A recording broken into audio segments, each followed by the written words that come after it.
Hey, this is Chris, Leacris Mobility, wholly owned subsidiary of Leacris Enterprises. We'll talk about smartphones and how new versions of all the major players that are coming out with new versions of their phone each and every year. And I'm thinking to myself, this is not a sustainable economic model. It just can't be.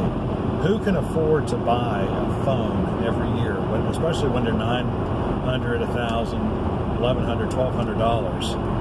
I could see it if they were a couple $100 doing that. So you buy a new phone, it's like $1,000, or at least $900. I think the new Galaxy S9 is S9 Plus is like $900. At least that's what a customer told me the other day. And so you keep it for a year, and then you try to get like $450 for it because that's all it's going to be worth.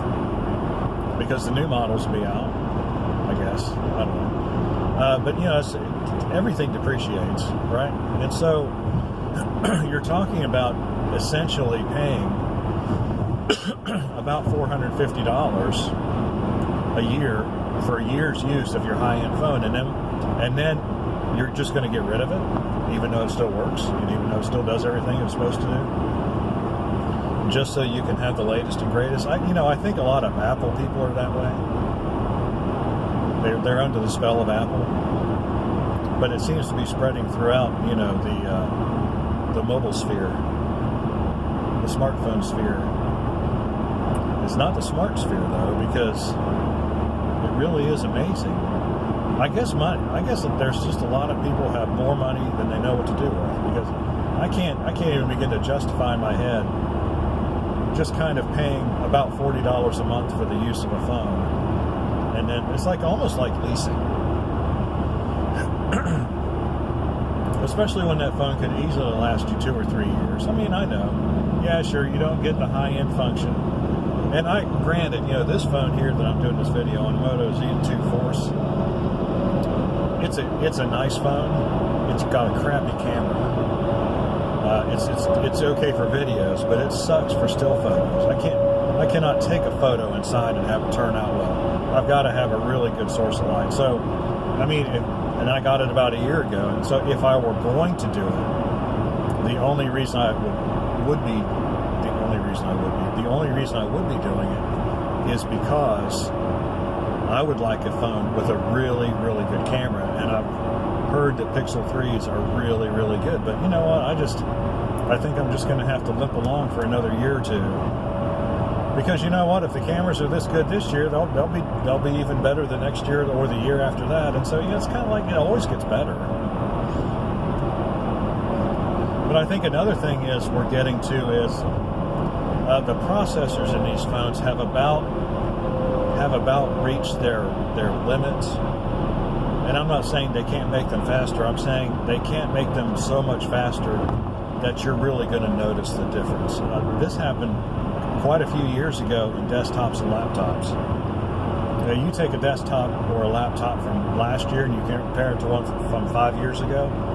If you got the same amount of memory, you got solid state drive, you're not even going to, unless you put them side by side, you're not going to notice it at all. And even if you put them side by side, you're not going to see much difference at all in performance. And so I think that's where we're getting with mobile architecture. The processors, everything's on one chip,